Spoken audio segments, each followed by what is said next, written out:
Like and subscribe for more J-Donk entertainment.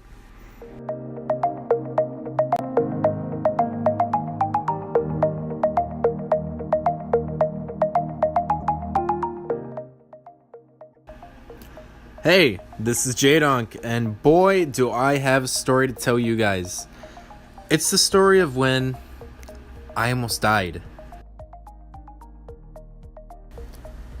When I was in kindergarten, I wasn't strong enough to use the monkey bars. And before you say, oh my god, this kid must have been so weak, the monkey bars were curved kind of like a wave, so that the second and third rings on the ladder were higher than the others. I could never reach the third one. I tried so many times and I'd always fall off. And I was determined to do it on this day. That was my mistake. On this day, the kindergarten class was allowed to go outside after class. I think we had about 10 minutes to spare. First thing we did was I claimed that monkey bar rings as mine, so I could attempt this, so that no one would get in my way. I wouldn't have to stop and wait for anybody. I wanted to do this so bad, and it was my determination which was basically my downfall in this situation. So I jumped to get to the first bar above me, and I attempted to reach the second bar once I got up there. So far, so good. I ended up making it. I was so happy when I reached the third bar. That's the one bar I could never reach. And once I hit it, that was my goal. I could have stopped there, but I didn't. And that was my mistake. I went to try the fourth, which was at the height peak of those monkey bars. And I grabbed onto it, and I thought I had it, and my hand slipped. When my hand slipped, it flung me back in such a way that I ended up hitting my head on the back bar, on the side bar of the monkey bars that was holding it up. When I woke up, my teacher was standing in front of me, and there was a group of kids around me, and I didn't know what was going on. All I knew was that my head hurt. The last thing I remembered was trying to get to that next bar, and my hand was slipping. I think the only thing that woke me up was the bell for school to let out. And when I heard that, I ran to my mom's car without thinking. I didn't know what a concussion was. I didn't know how bad I hit my head. All I knew was that I hit my head. I've done it before. It's not new. I didn't know to what extent I hit it. So I ran to my mom's car, and I opened the door. She was waiting for me in there to ask me how my day was. And she said, "How was your day?" And the first thing that came into my head was that I hit my head. So I told her I hit my head. And she goes, "Let me see." So she took off my hat, and the back of my head was caked with blood. It wasn't just a little bit of blood from like a little scratch. It was a good, she said at least 35% of the right side of my head was just caked with blood.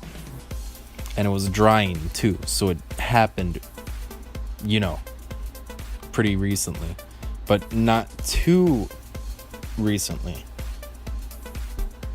So my mom brought me home, and she let me play my Game Boy. That's why I'm playing the same game that I was playing when this happened. She didn't know what would happen. She just wanted me to pay attention to something, to focus on something, so that I wouldn't go to sleep, because she was worried that I'd go to sleep and I wouldn't wake up. She gave me an ice pack, she gave me a towel, and she gave me another paper towel over all that so she could check the bleeding. I never got stitches from this, which I probably should have. I never went to the doctor to see how bad I hurt my head. Nothing like that. I hit my head, I bled, I guess I healed on my own.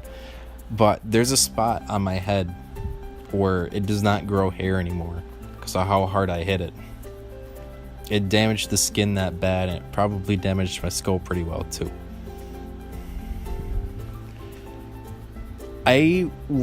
Back then, we didn't have the whole knowing that concussions were a super serious thing and that you shouldn't play electronics when you have a concussion because it can be dangerous. My mom didn't know that. My dad didn't really know that. All they knew was that they should try to keep me awake. They didn't want me falling asleep, and they did the best they could. Should they have brought me to the hospital?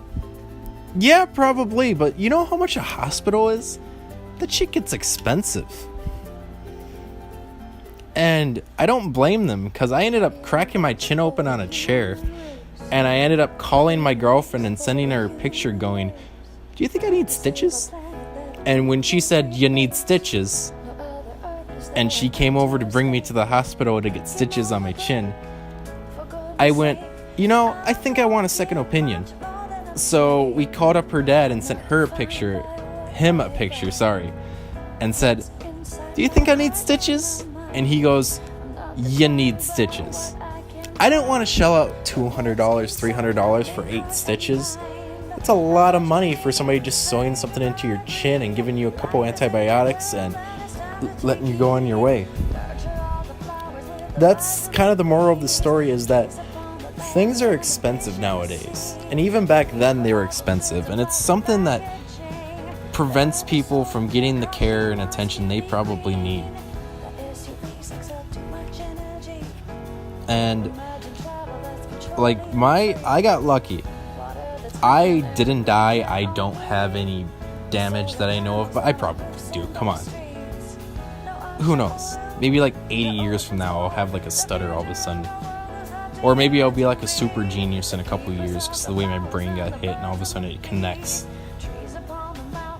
But this was the story on how I almost died. And I have a lot more stories of how I almost died.